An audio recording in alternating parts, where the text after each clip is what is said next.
Anda kembali di Indonesia Update. Saudara Wakil Ketua DPR RI Sufmi Dasko Ahmad menepis anggapan DPR RI terburu-buru dan terkesan diam-diam dalam membahas RUU TNI.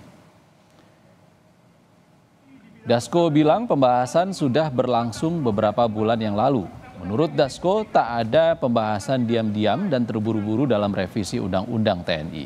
Bahkan, dari 4 hari yang dijadwalkan, pembahasan revisi Undang-Undang TNI dipangkas menjadi 2 hari karena efisiensi. Yang pertama saya sampaikan bahwa tidak ada kebut-mengebut dalam Undang-Undang revisi Undang-Undang TNI. Seperti kita tahu bahwa revisi Undang-Undang TNI ini sudah berlangsung dari berapa lama ya? Berapa bulan lalu. Dan itu kemudian dibahas di Komisi 1 termasuk kemudian mengundang partisipasi publik. Yang kedua, bahwa tidak ada kemudian rapat terkesan diam-diam karena rapat yang dilakukan di hotel itu adalah rapat terbuka. Boleh dilihat di agenda rapatnya, itu rapat diadakan terbuka. Sementara Koalisi Jaringan Masyarakat Sipil dan YLBHI merilis petisi penolakan revisi Undang-Undang TNI yang dinilai menjadi jalan kembalinya duifungsi TNI, di mana peran TNI akan diperluas ke ranah sosial politik hingga ekonomi bisnis. Bukan lagi difokuskan mendorong profesionalisme TNI sebagai alat pertahanan dan keamanan negara. Dibacakan oleh tokoh dan masyarakat sipil untuk menolak revisi Undang-Undang TNI. BIM itu bermasalah. Terdapat pasal-pasal yang akan mengembalikan militerisme atau duifungsi TNI di Indonesia. Kami menilai agenda revisi Undang-Undang TNI tidak memiliki urgensi transformasi. TNI dilatih, dididik, dan disiapkan untuk perang, bukan untuk fungsi non-pertahanan seperti duduk di jabatan sipil. Sebelumnya, pihak keamanan hotel pada Sabtu malam membuat laporan di Polda Metro Jaya pasca kericuhan rapat pembahasan RUU TNI. Laporan ini diduga ditujukan ke Koalisi Masyarakat Sipil. Merespons pelaporan ini, Direktur YLBHI menyebut ini bagian dari orkestrasi pembungkaman. Dan jelas ini adalah bagian dari pembungkaman orang untuk berekspresi, penghalang-halangan orang untuk berbicara dan menyampaikan kritiknya. Dan ini bagian dari serangan balik, atau kalau disebut namanya SLAP ya, Strategic Lawsuit Against Public Participation. Oleh siapa? Oleh yang disuruh. Kami menduga Satpam ini bukan orang yang dia inisiatif, tapi dia disuruh gitu. Jadi menurut saya Fairmont Hotel punya masalah serius. Anda melaporkan warga negara bagi saya adalah tindakan yang justru mengkhianati konstitusi.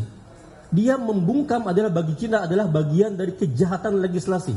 Hari ini kita langsung membuat surat kuasa dan mengirimkan surat keberatan atau penolakan pemanggilan. Keamanan, pemerhati di bidang pertahanan, kami menuntut agar proses pembahasan revisi Undang-Undang TNI dihentikan. Rapat Komisi 1 DPR RI membahas revisi Undang-Undang TNI di sebuah hotel berbintang berbuntut penggerudukan oleh Koalisi Masyarakat Sipil untuk Reformasi Sektor Keamanan. Mereka mendesak pembahasan RUU ini dihentikan. Penggerudukan disebut Ketua Departemen Hukum Tata Negara Universitas Gadjah Mada, Zainal Arifin Mokhtar, jadi gambaran tidak ada transparansi dalam pembahasan revisi Undang-Undang TNI. Terjadi gejala seperti ini kayak kejar tayang gitu. Gejala di mana undang-undangnya dibuat tanpa melalui sebuah proses aspirasi yang memadai, partisipasi yang memadai. Kalau kita baca putusan MK itu kan sebenarnya sudah menggariskan bahwa harusnya ada meaningful participation. Ya. Bahwa setiap pembuatan peraturan perundang-undangan itu ada hak untuk didengarkan, hak untuk diperkembangkan, dan hak untuk dijelaskan. Ya. Dan itu sudah diadopsi juga di pasal 96 Undang-Undang Pembentukan Peraturan Perundang-undangan oleh DPR. Nah, pertanyaannya adalah kenapa DPR yang sudah mengadopsi itu di pasal 96 lalu kemudian tidak melakukan apa-apa berkaitan dengan Undang-Undang TNI. Nah, pertanyaan besar itulah yang membuat kenapa ada pertanyaan soal Apa yang sedang disembunyikan?